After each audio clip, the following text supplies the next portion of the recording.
Assembly ఎన్నికల ముందు జార్ఖండ్ లో కీలక పరిణామం చోటు చేసుకుంది. జార్ఖండ్ మాజీ CM JMM MLA Champai Soren బీజేపీలో చేరుతున్నట్లు తెలుస్తోంది. ఇప్పటికే ఆయన ఢిల్లీ బయలుదేరారు. ఢిల్లీలో అమిత్ షా సమక్షంలో కాషాయ తీర్థం పుచ్చుకోనున్నట్లు సమాచారం. ఆయనతో పాటు మరో ముగ్గురు జేఎంఎం ఎమ్మెల్యేలు బీజేపీలో చేరనున్నట్లు తెలుస్తోంది. జార్ఖండ్ సీఎం హేమంత్ సోరెన్ ఇటీవల జైలుకు వెళ్లినప్పుడు సీఎం బాధ్యతలు చంపై సోరెన్ చూసుకున్నారు. ఆయన బెయిల్ పై విడుదలైన వెంటనే చంపైని దించేసి సీఎం పగ్గాలు చేపట్టారు హేమంత్ సోరెన్. అప్పటి నుంచి చంపై సోరెన్ అసంతృప్తిగా ఉన్నారు. చంపైని బీజేపీలో చేర్చుకునేందుకు బీజేపీ నిర్వహించిన ఆపరేషన్ ఆకర్ష్ సక్సెస్ అయింది.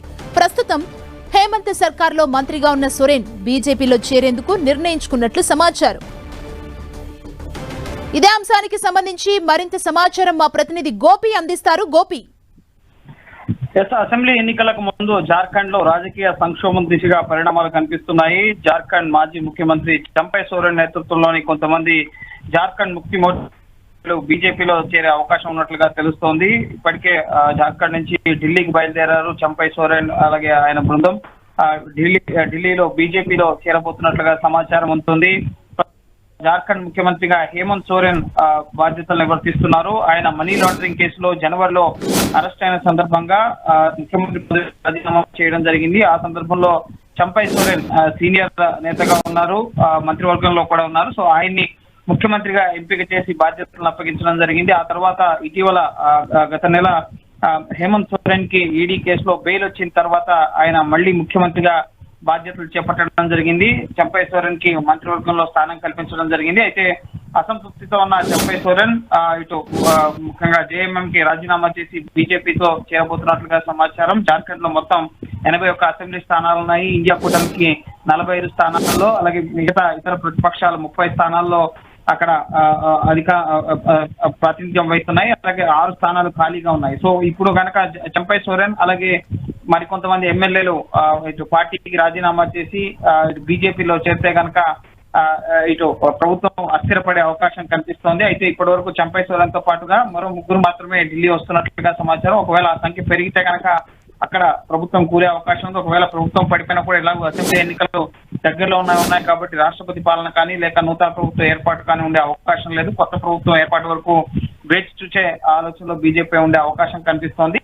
సో ప్రస్తుతం జార్ఖండ్ ముక్తి మోర్చా నుంచి 26 మంది ఎమ్మెల్యేలు ఉన్నారు. కాంగ్రెస్ పార్టీ నుంచి 17 మంది ఎమ్మెల్యేలు ఉన్నారు. సో కావాల్సిన సంఖ్యాబలం అయితే ఉంది. ఒకవేళ మెజార్టీ ఎమ్మెల్యేలు జేఎంఎం నుంచి రాజీనామా చేసి బీజేపీలో చేరితే గనక అది ప్రస్తుతం అక్కడ ఉన్న ఎన్నికలు దగ్గర పడుతున్న సందర్భంలో ఈ పరిణామాలు అనేవి కొంత జేఎంఎం అలాగే ఇండియా కూటమి కాంగ్రెస్ పార్టీకి చెడు చేసే విధంగా ఉండే అవకాశం కనిపిస్తుంది. ఎందుకంటే నెక్స్ట్ ఎలక్షన్స్ రాబోతున్నాయి కాబట్టి.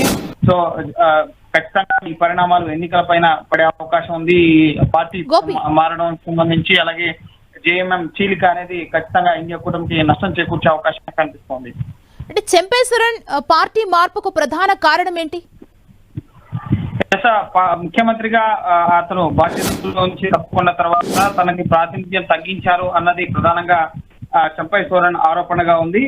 చాలా సీనియర్ నేతగా కూడా చంపై సోరెన్ ఉన్నారు. కానీ మళ్ళీ ఏకపక్షంగా జార్ఖండ్ ముక్తి మోర్చాకి సంబంధించి హేమంత్ సోరెనే అన్ని బాధ్యతలు అన్ని నిర్ణయాలు తీసుకోవడం, చంపై సోరెన్ మాజీ ముఖ్యమంత్రిగా ఉన్నప్పటికీ ప్రాతినిధ్యంలోకి తీసుకోకపోవడం పట్ల కీలక నిర్ణయాల విషయంలో ఏకపక్షంగా నిర్ణయాలు తీసుకుంటున్నారు అన్న అంశాలకు సంబంధించి కూడా చంపై సోరెన్ అసంతృప్తిగా ఉన్నట్లుగా తెలుస్తుంది. ముఖ్యమంత్రి లేనప్పుడు పార్టీని ముందుండి నడిపి పూర్తిగా అన్ని రకాల కార్యక్రమాలు ముఖ్యంగా ఇటు హేమంత్ సోరెన్ అరెస్ట్ అయిన సందర్భంలో కూడా హేమంత్ సోరెన్ భార్య ముఖ్యమంత్రి అవుతారు, ఆయన కుటుంబీకులు ముఖ్యమంత్రి పదవిలోకి వస్తారని భావించారు. కానీ చంపై సోరెన్ కి ఆ బాధ్యతలను అప్పగించడం జరిగింది. కుటుంబంలో చీలిక వచ్చే అవకాశం ఉంది. సో ప్రభుత్వం పడిపోయే అవకాశం ఉంటుంది కాబట్టి పార్టీ చీలకుండా ఉండేందుకు చంపై సోరెన్ ని ముందుంచి అక్కడ ప్రభుత్వాన్ని ఏర్పాటు చేయడం జరిగింది. కానీ ఎప్పుడైతే హేమంత్ సోరెన్ కి జార్ఖండ్ హైకోర్టు బెయిల్ ఇవ్వడం జరిగిందో, సో ఆ బెయిల్ తో ఆయన బయటకు వచ్చిన తర్వాత మళ్ళీ ముఖ్యమంత్రిగా బాధ్యతలు చేపట్టారు. తర్వాత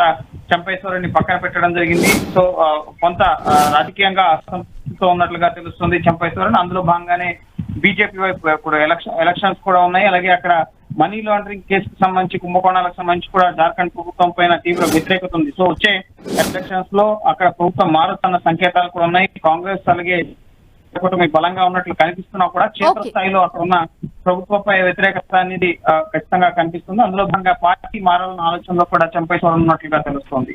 థ్యాంక్ యూ గోపి.